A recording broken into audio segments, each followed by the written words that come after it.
Oui, bonjour à tous. On repart pour un nouvel épisode de La Vérité dans le Grenier. Mes compatriotes sont là-bas. Vous retrouvez Didier Neodido Shop est avec moi, qui fait déjà le tour, qui a compris le principe, qui fouille de partout. Voilà, je ne les arrête plus. Et bon. Coucou. Midgard Photo,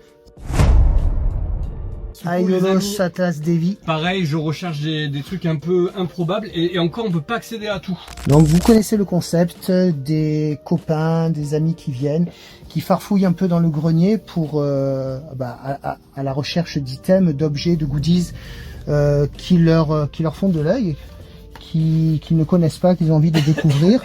Et c'est l'occasion pour moi de vous les présenter ou d'apprendre à vous les présenter, parce que voilà, il y a des choses, je suis pas toujours très au fait non plus de ce que c'est. Donc voilà, toute une série de figurines de Goodies Senseiya ou autres, parce que parfois on tombe sur des choses qui regroupent d'autres shonen, à vous faire découvrir avec mes compagnons de jeu. Alors on a déjà une découverte. Didier, dis-moi. Je sais pas, c'est toi qui vas me dire, parce que... Qu'est-ce Qu'est-ce que c'est que cette beauté, regarde? C'est une petite chinoiserie qu'on trouvait à un moment sur AliExpress. C'est on va dire c'est une forme de bootleg.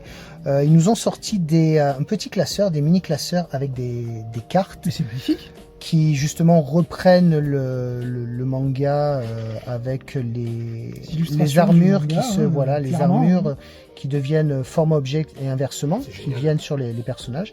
Et en fait, ils se sont inspirés des fiches qui étaient vendues avec les Soul of Shogugeki de Bandai, qui avaient fait ce petit classeur justement avec des fiches. Donc ils ont repris ce concept-là en le ressortant et en faisant d'autres fiches à leur sauce. Donc on a eu quelques classeurs comme celui-ci. Et là, tu es tombé sur celui des bronzes. C'est super joli, le lyonnais. C'est vraiment très bien fait. J'aime beaucoup le design, vraiment à l'ancienne style manga. C'est carrément un truc qu'on pourrait avoir dans une bibliothèque, tu sais, vraiment de l'avoir top. Hein. Ichi, Yoga. Et même l'esprit le truc est bien pensé, quoi. Ouais, c'est super stylé. Il y a plusieurs versions, évidemment. Oh là là, un bel objet, hein. Ça m'a surpris, je ne savais pas du tout ce que c'était. On se retrouve là avec les Final Cloth. Ouais. Alors pardon, c'était les New Cloth, je dis une bêtise. Là on a les Final Cloth. Davy, si tu m'entends, je pense à toi et je tâche de me rectifier chaque fois que je dis une bêtise. On parle de Davy, l'autre Davy, hein, parce que moi perso je m'en fous complètement. C'est du god. C'est très sympa. Ouais. Très joli. Alors, où Ah. Oh là là, ouh. Moi j'ai trouvé un petit truc qui était caché là-bas derrière. Ouais, alors... Est-ce que tu peux m'expliquer ce que c'est? Ça a l'air, on dirait des gommes.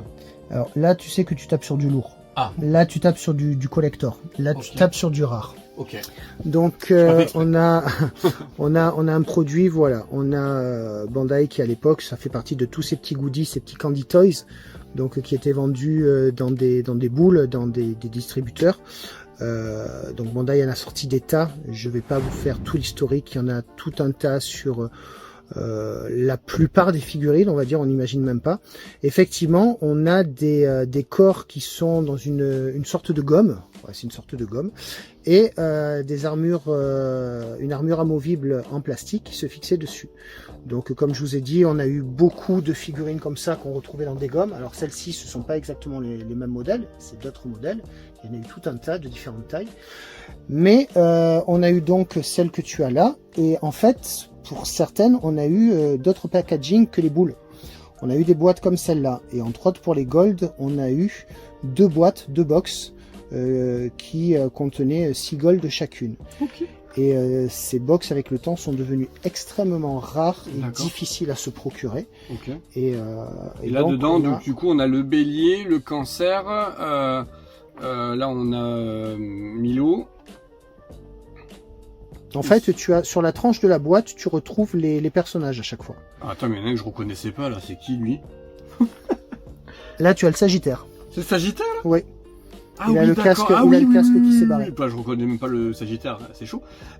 Ok, ah ouais, d'accord. Ok. Bon, ben c'est super sympa. Ouais. Je connaissais pas, perso. Extrêmement rare. Alors, je vous remettrai, parce que la prononciation, le terme exact, voilà, je vous remettrai le nom sur la vidéo. Gumu Senseiya. Voilà, voilà. Moi, je parle japonais couramment. Mais oui, c'est chouette. Alors, tu m'en avais déjà parlé de ces histoires de gomme. Je savais pas que c'était rare.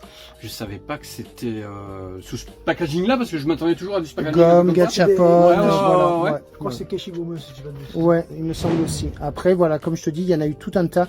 Il y a eu avec des armures plastiques, sans armure plastique, d'une seule pièce, en plusieurs pièces, grandes, petites, articulées, pas articulées. Il y en a une à foison avec voilà tout un tas de boîtes différentes qui sont actuellement de cours de récré des années 80. Ouais, c'est ultra recherché à présent pour les collectionneurs. On en a eu aussi ici, mais moins.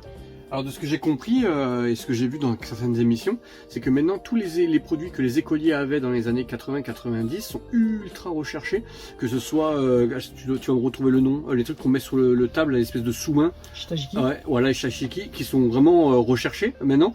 Voilà, il y a plein de trucs comme ça, mais c'est fou. Et c'est des gommes quoi. Et les gommes qui servaient à gommer, vraiment? Non, non, ok. Le principe, c'est que c'est la même chose en fait. La plupart pouvaient servir de gomme d'ailleurs. D'accord. Et la plupart n'avaient pas d'armure comme celle-là. Il y a eu beaucoup de personnes. Tiens, regarde, juste sur ta gauche, là-haut. Ouais. Tiens, on voit, regarde, sans armure, qui sont toutes nues. On voit la main. Là, voilà. Voilà, ouais. Ça c'est typique Keshigomu de base. Ah oui. Voilà. Donc, avec pareil, un on a eu packaging ça, différent. On a eu ça, non? Pas du tout. Produit purement. Il y a un porte-clés aussi. Voilà. Et donc ça voilà, packaging différent ça, avec un porte-clés. 350 yens. Je crois qu'il faut rajouter un 0 peut-être maintenant. Chez Dagashi Nakao. Facile. Ok, bah merci Jean-Fa pour ces belles découvertes, parce que perso moi qui aime Senseiya depuis tout petit, bah ça moi j'étais passé complètement à côté, parce que voilà, Japon, les produits dérivés du Japon, bah je les ai connus avec toi, parce que perso, à part les boîtes jaunes, je connaissais pas, mais c'est vraiment top, et on a encore d'autres choses à découvrir la prochaine fois qu'on viendra. Je pense qu'il y a encore pas mal de choses à voir. Là, on n'a pas pu. Il faut quand même le signaler, Jean-Fa, c'est que certaines personnes vont voir et vont se dire, il y a des cartons de partout, il est où le plaisir, machin et tout ça. Non, justement, c'est une collection que tu fais depuis combien de temps? C'est simple, j'ai gardé ma collection de figurines d'enfance. Donc la collecte FR de base, j'ai gardé l'intégrale de quand j'étais petit. Et j'ai repris dans les années, il me semble que j'ai repris en 99. Et à partir de 99, j'ai plus arrêté. C'est une collection de dizaines et dizaines d'années que tu as là. Et tu es concentré à 99% sur Senseiya. Et j'ai envie de te dire heureusement. Mais c'est assez fou de naviguer là-dessus en sachant qu'on n'a pas pu accéder à tout. Donc la prochaine fois qu'on viendra, on se permettra de bouger quelques cartons pour essayer d'accéder à des trucs qui sont un peu derrière. Carrément, parce qu'il y a beaucoup de choses qui nous tendent les bras. Ou pas. Ou pas. On aura l'occasion de préservation aussi, parce que c'est bien fait, c'est bien rangé, c'est pas humide. Ça sent bon. On peut vous assurer que, étant dans le grenier, c'est pas un grenier style grenier pourri, hein. Ça sent pas le renfermer du tout, tu aères, tu fais attention à tes trucs, il n'y a pas de poussière, franchement c'est propre. Voilà, je sais que tu es très triste de pas pouvoir exposer tout ça à la vue pas à la vue de tout le monde, mais de les mettre encore plus en valeur. Et c'est pour ça aussi qu'on fait ce style de vidéo. C'est aussi pour faire vivre ta collection, un peu comme moi je la fais vivre à travers mes photos. Ben toi tu la fais vivre là avec ta vidéo, et ça fait plaisir de t'aider à faire ça.